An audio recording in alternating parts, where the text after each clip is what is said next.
जब तक हम नेकियां कौलन और बुराइयां अमलन करते रहेंगे तब तक मुआशरा हरगिज़ नहीं बदलेगा।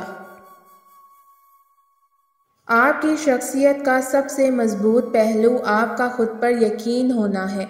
अगर ऐसा है तो रास्ता चाहे कितना मुश्किल हो, मंजिल यकीनी है। हर चीज़ हमें मिलने की नहीं होती। कुछ चीज़ें खूबसूरत धोखा और बदतरीन शर होती हैं। किसी चीज़ के ना मिलने पर अल्लाह करीम से बदगुमान नहीं होना चाहिए।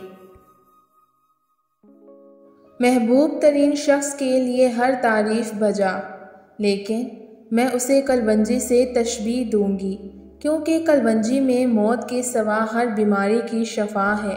तो महबूब इंसान में भी कुछ ऐसी ही सलाहियत मौजूद होती है। मोहब्बत हिसाब मांगा करती है, अपने बग़ैर गुज़रे हुए एक एक पल का हिसाब, और हिसाब देना ही पड़ता है, क्योंकि जो लम्हा मोहब्बत के बग़ैर गुजारा जाए वो महज एक लम्हा नहीं होता, एक दास्ताने जुर्म होती है। मुनाफिक, धोखेबाज, झूठा, बदतमीज़, बदनस्ल शख्स कभी किसी का सगा नहीं होता, ना खून के रिश्तों का, ना इज़्ज़त के रिश्तों का। वह अपनी झूठी इज़्ज़त को बचाने के लिए हमेशा दूसरों की इज़्ज़त को दागदार करता है और मुंह के बल गिरता है। अपनी खाली बिखरी ज़िंदगी और खाली हाथों के सिवा कुछ नहीं बचता, उसके पास कुछ भी नहीं। इत्मीनान रखें, आपकी किस्मत का लिखा आपसे कोई नहीं छीन सकता, क्योंकि आपके रब ने लोगों को मुकद्दर तक रसाई नहीं दी।